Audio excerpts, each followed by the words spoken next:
Então, a ideia do Browser Rank é tirar a visão de que o escritor da página, ou seja, o construtor da rede, dá a importância da página e colocar a visão que o usuário das páginas, o leitor, quem navega pela rede, dá a importância da página. Tá? Isso gera o problema de ter o dado de navegação. Ok? Se não me engano, eles conseguiram fazendo as pessoas colocarem módulos nos seus browsers. Tá? Mas hoje em dia você consegue isso de muitas maneiras e pode gerar isso de alguma forma. Tá? Ou aproximações disso. Eu perdi aqui minha visão do PowerPoint que permite passar. Eu não sei onde ela está. Ela sumiu. Então eu vou parar aqui o PowerPoint e vou voltar. Ok. Beleza. Então estamos todos juntos agora. Então vamos lá no Browser Rank. Né? Os hiperlinks mudam. Né? Tem o web spam. Né? E esse random walk do PageRank, ele é artificial. E ele também tem outra característica interessante. Ele não mede o tempo que você fica nas páginas. Porque o tempo que você fica nas páginas me dá uma informação se eu estou lendo a página, se eu estou. Ih, não é isso, não, estou pulando. Tá? Então ele faz duas críticas principais. Eu não gosto dessa crítica que o hiperlink muda, porque também vai mudar a navegação, mas eu gosto da link do texto, que é o seguinte: no PageRank não tem nenhuma consideração adicional sobre a qualidade da página. Eu não consigo ver se a pessoa ficou ali. Né? Coisa que a gente já viu que atualmente o Google conta também numa adição ao algoritmo. Né? Então, o que ele vai fazer é o seguinte: o browsing graph da rede. Né? Então, ele vai ler o comportamento do usuário, ok? Ele vai medir a URL que ele está, o tempo que ele fica nela e o clique que ele dá para outra página. E ele vai criar sessões. Né? Dessas sessões, ele vai criar o browsing graph, tá? E depois que ele vai saber os grafos com mais visita, né, e períodos mais longos de página.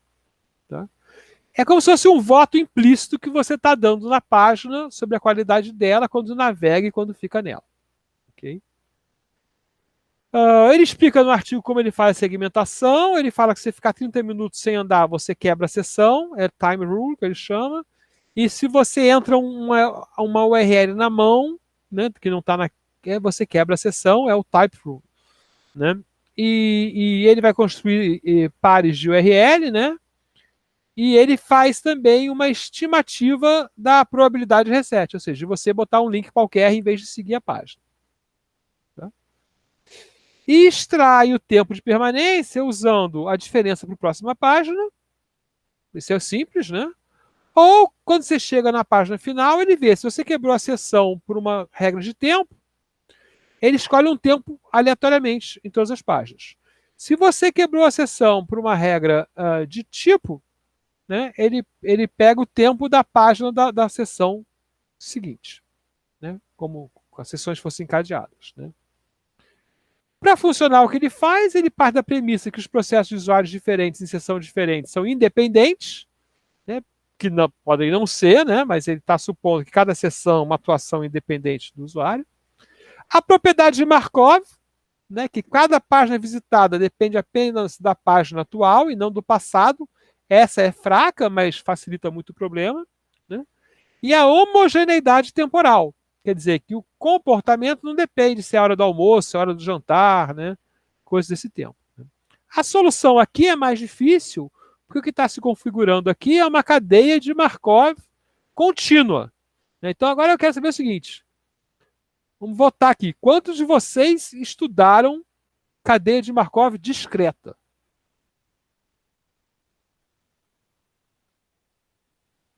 Nenhum. Aqui não. Um pouco. Muito pouco. Então nós temos. Um, dois. É isso aí. Esse pessoal talvez seja que estudou. Ok. E quem estudou a cadeia de Markov contínua? Sim ou não? Rapidinho.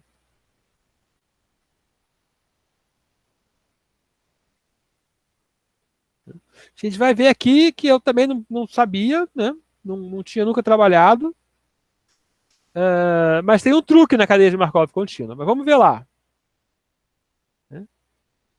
Então, olha, XS, tá, é a página visitada no instante S.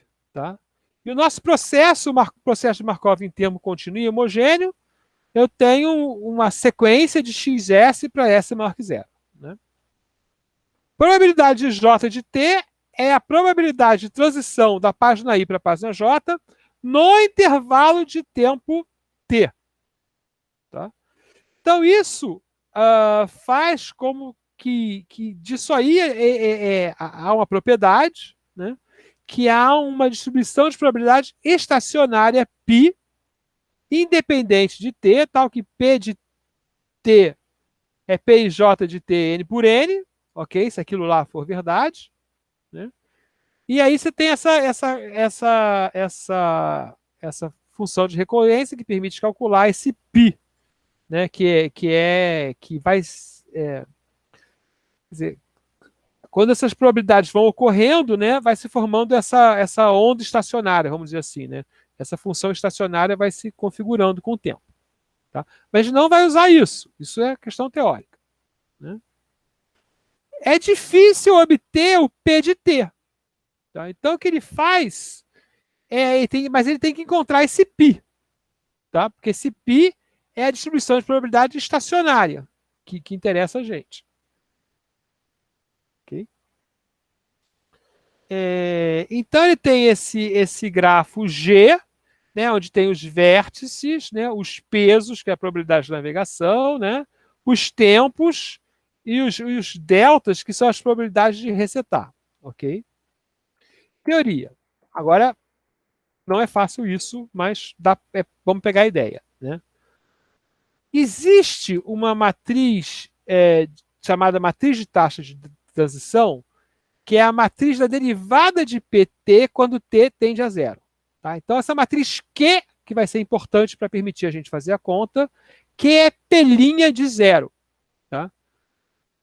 E Q ela tem? Ela é N por N, ela é estimável, ela permite calcular P de T, tá? E mais que isso, né?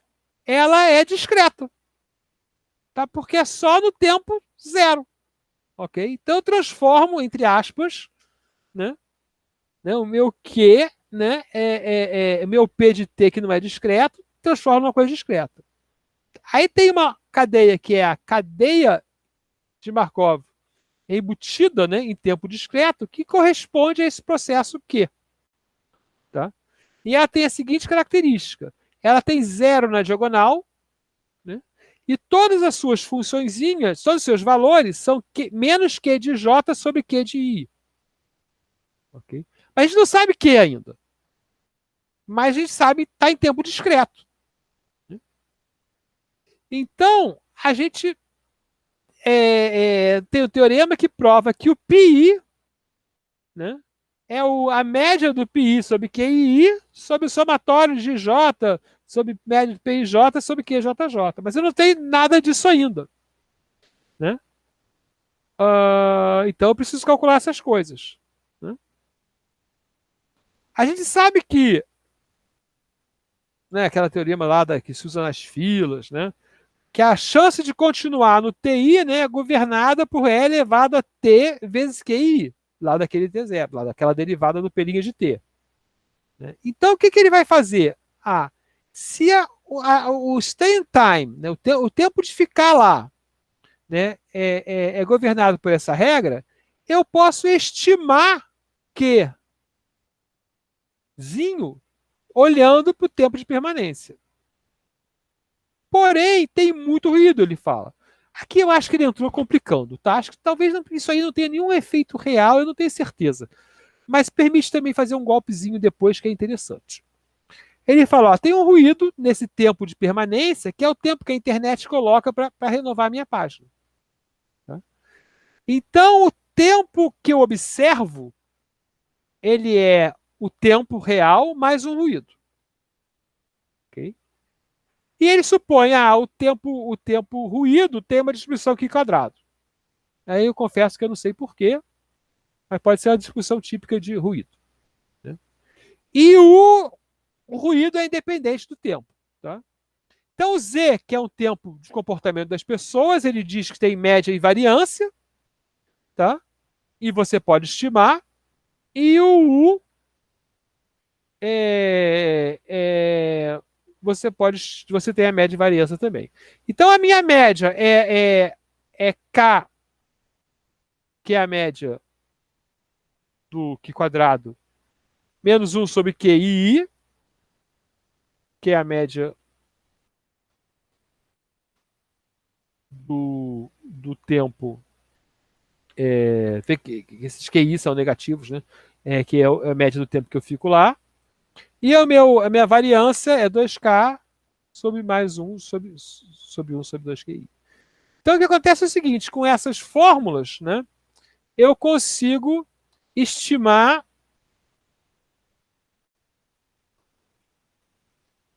K de duas maneiras diferentes. Tá? Então, por isso que ele precisou do K. Né? Eu consigo estimar K olhando para os tempos e eu consigo estimar K olhando para o desvio padrão dos tempos. Tá? Z barra é a média dos tempos que eu consigo ver e S2 é a média do desvio padrão dos tempos que eu consigo ver. Então eu tenho duas estimativas para K, que me ajudaria a calcular o ruído, né? Mas eu não vou fazer isso, eu vou fazer o seguinte, como eu tenho duas estimativas para K, o que eu quero? Eu quero que elas sejam iguais. Tá? Então eu vou calcular uma função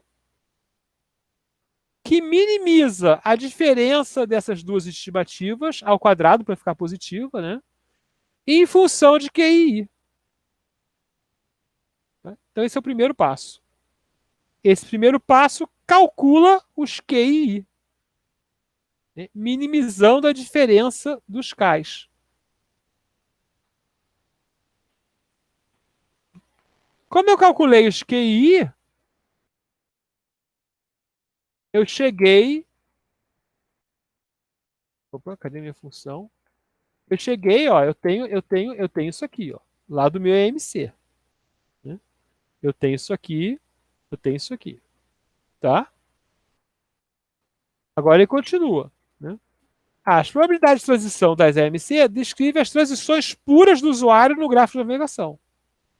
Então, o que ele vai fazer agora é o seguinte: ele vai pegar os resets, né? Ou seja, quando você pula de um nó para nada e de nada para algum lugar, e vai botar um nó extra na rede, é que todo mundo que pula, sai da página por 30 segundos, vai para esse nó mágico, e todo mundo que chega de algum lugar que ele não sabe qual é, chega nesse nó mágico. Tá? Então, esse novo nó, né, ele permite que você estime o valor do MC pelas estimativas de transição daquele nó. Então você conta os pesos dos nós que você botou lá, né, que são relacionados ao tempo, né, mais a probabilidade de você sair dele, né, e você consegue estimar esse valorzinho aqui. Né. Veja que você já tem esse, então agora você sabe esse. Né. Então você sabe todos os valores de Q. Né. Então o algoritmo qual é? O algoritmo minimiza o que você pode contar, que é a média dos tempos entre páginas e o desvio padrão de tempos entre páginas para achar QI, usa as transições entre páginas para achar esses valores aqui, e você só precisa dos pesos das páginas e da probabilidade de zerar. Né? E tendo isso aqui e isso aí, né, você vai calcular, né, a probabilidade estacionária do seu PI. né, partindo do chute inicial de PI e PJ. Então esse algoritmo ele converge, né? Não, esse aqui ele parte de uma função. Essa função sim, essa rede é uma função meio de Zipf, né? E ele fazendo a conta lá, né, com o PageRank. Aí eu não falei do TrustRank, que é outro, e o BrowserRank, né? Ele acha soluções diferentes, né? Soluções diferentes de ordem para as páginas mais cotadas, né? Que tem relação, né, com a página ser mais usada, realmente. MySpace na época estava na moda, né? E que as pessoas vão mais para essas coisas, né? Ok. Então, esse aí já é um algoritmo que é mais complicado, mas mostra um caminho para sair, né, do mapa da rede. Por isso que eu gosto dele. Ou seja, você pode criar outros grafos de outras coisas e gerar resultados a partir dos grafos. Ok?